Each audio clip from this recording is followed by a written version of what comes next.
നരേന്ദ്രമോദി വീണ്ടും പ്രധാനമന്ത്രിയാകുമ്പോൾ 2014-ലും 2019-ലും പ്രധാനമന്ത്രിയായ ശക്തനായ നരേന്ദ്രമോദി അല്ല 2024-ൽ പ്രധാനമന്ത്രിയാവുന്നത് എന്ന് നമുക്ക് ഉറപ്പിച്ച് പറയാൻ കഴിയും.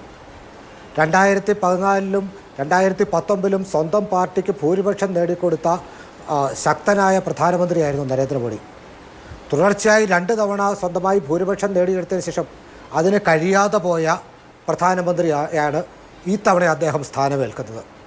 മാത്രവുമല്ല, ഈ തെരഞ്ഞെടുപ്പിൽ നരേന്ദ്രമോദിയെ മാത്രം മുൻനിർത്തി ബ്രാൻഡ് നരേന്ദ്രമോദി എന്നത് ഉയർത്തിക്കാട്ടി ആണ് BJP തെരഞ്ഞെടുപ്പിനെ നേരിട്ടത്. അത് വലിയ തെരഞ്ഞെടുപ്പ് നേട്ടങ്ങൾ ഉണ്ടാകും എന്ന് വിശ്വസിച്ചാണ് BJP തെരഞ്ഞെടുപ്പിലേക്ക് പോയത്. അബ്കി ബാർ 400 പാർ എന്ന മുദ്രാവാക്യം ഉയർത്താൻ BJPക്ക് ആത്മവിശ്വാസം ഉയർത്തിയത് നരേന്ദ്രമോദി പ്രഭാവത്തിലുള്ള വിശ്വാസമാണ്. അത് കിട്ടാതെ വരുമ്പോൾ സ്വാഭാവികമായും ചോദ്യം ചെയ്യപ്പെടുന്നത് വോട്ടുകൾ നേടാനുള്ള നരേന്ദ്രമോദിയുടെ കഴിവിനെയാണ്. ഈ തെരഞ്ഞെടുപ്പിൽ ചർച്ചാ വിഷയമായത് നരേന്ദ്രമോദിയുടെ നയങ്ങളാണ്, നരേന്ദ്രമോദിയുടെ സമീപനങ്ങളാണ് എന്നൊക്കെ ഉള്ളതുകൊണ്ട് ദുർബലനായ നരേന്ദ്രമോദിയാണ് ഈ മന്ത്രിസഭയെ നയിക്കാൻ പോകുന്നത് എന്നുള്ള കാര്യത്തിൽ സംശയമില്ല. അത്തരം ദുർബലനായ നരേന്ദ്രമോദിക്ക് സ്വാഭാവികമായും അഭിലാഷ് പറഞ്ഞതുപോലെ ആർട്ടിക്കിൾ 370 നിർമ്മാർജ്ജനം ചെയ്തതുപോലെ നിരോധിച്ചതുപോലെ ഒരു തീരുമാനം പെട്ടെന്നെടുക്കാൻ കഴിയില്ല. പ്രതിപക്ഷത്തിൻ്റെ ശബ്ദങ്ങളെ അടിച്ചമർത്താൻ കഴിയില്ല. പ്രതിപക്ഷ നേതാക്കളെ ലോക്സഭയിൽ നിന്ന് പുറത്താക്കാൻ കഴിയില്ല. പ്രതിപക്ഷത്തിൻ്റെ ശബ്ദം പ്രതിപക്ഷ നേതാക്കന്മാരെ ജയിലിലടയ്ക്കാൻ കഴിയില്ല. അങ്ങനെ അദ്ദേഹത്തിന് ഒട്ടേറെ പോളിസി പാരലൈസിസ് ഉണ്ടാകും എന്നുള്ളൊരു ഉറപ്പാണ്.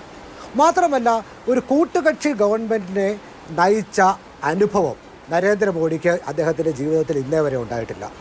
അദ്ദേഹം എന്നും എക്കാലവും വലിയ സുരക്ഷിതമായ ഭൂരിപക്ഷത്തോടുകൂടി വലിയ രാഷ്ട്രീയ ബലമുള്ള ഭൂരിപക്ഷമുള്ള ഒരു പാർട്ടിയെ തൻ്റെ വരുതിയിൽ നിർത്താൻ കഴിയുന്ന ഒരു പാർട്ടിയുടെ നേതാവായി മാത്രമാണ് അദ്ദേഹം മുഖ്യമന്ത്രിയും പ്രധാനമന്ത്രിയുമായിട്ടുള്ളത്.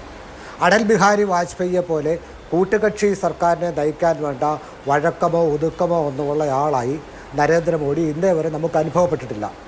അത് ഇനിയും അദ്ദേഹം അങ്ങനെ ആകണമെന്നുണ്ടെങ്കിൽ അദ്ദേഹം കഴിഞ്ഞ കാലങ്ങളിൽ പുലർത്തിയ ശൈലികളൊക്കെ മാറ്റിവെച്ചുകൊണ്ട് മാത്രമേ അത് നടക്കാൻ കഴിയുള്ളൂ.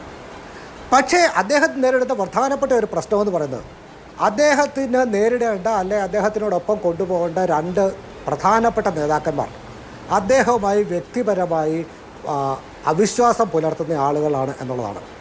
നമുക്കറിയാം, നരേന്ദ്രമോദിയെ BJPയുടെ നേതാവായി തിരഞ്ഞെടുത്തു, പ്രധാനമന്ത്രി സ്ഥാനാർത്ഥിയായി തിരഞ്ഞെടുത്തു എന്നതിൻ്റെ പേരിൽ NDA വിട്ടയാളാണ് നിതീഷ് കുമാർ. അന്ന് തൊട്ട് അവർ തമ്മിലുള്ള ബന്ധം ഒട്ടും ഊഷ്മളമല്ല എന്നുള്ളത് ഉറപ്പാണ്. അങ്ങനെ ഒരു മുറിവ് നരേന്ദ്രമോദിയിൽ നിന്ന് മനസ്സിൽ നിന്നും ഒരിക്കലും മായുകയില്ല. നിതീഷ് കുമാർ പലവട്ടം അങ്ങോട്ടും ഇങ്ങോട്ടുമൊക്കെ ചാടിയിട്ടുണ്ടെങ്കിലും ഒരിക്കലും ഇവർ തമ്മിലൊരു ഊഷ്മളമായ ബന്ധമുണ്ടായിട്ടില്ല. അതുപോലെ തന്നെയാണ് ചന്ദ്രബാബു നായിഡു പലവട്ടം നരേന്ദ്രമോദിയെ പരസ്യമായി രൂക്ഷമായി വിമർശിച്ചിട്ടുള്ളതാണ്. കഴിഞ്ഞ 5 വർഷക്കാലം ചന്ദ്രബാബു നായിഡുവിൻ്റെ എതിർപ്പാർട്ടിയായ YSR കോൺഗ്രസിൻ്റെ നേതാവ് ജഗൻമോഹൻ റെഡ്ഡിയുമായി വളരെ അടുത്ത ബന്ധം സ്ഥാപിച്ചിട്ടുള്ളയാളാണ് നരേന്ദ്രമോദി എന്ന് നായിഡുവിനറിയാം. മോഡിയുടെ അനുവാദമില്ലാതെ സമ്മതമില്ലാതെ ഒരു കാരണവശാലും ജഗൻ തന്നെ ജയിലിൽ അടയ്ക്കുകയില്ലായിരുന്നു എന്നുള്ളതും നായിഡുവിനറിയാം. അങ്ങനെ ജഗനെ കൊണ്ട് നായിഡുവിനെ ജയിലിലടപ്പിച്ച് ഒരു സഖ്യത്തിന് നായിഡുവിനെ നിർബന്ധിതനായി തീർക്കുകയായിരുന്നു എന്നും അഭിപ്രായമുണ്ട്. അങ്ങനെ പരസ്പരം അവിശ്വാസമാണ് ഈ ആളുകൾ തമ്മിലൊക്കെയുള്ള.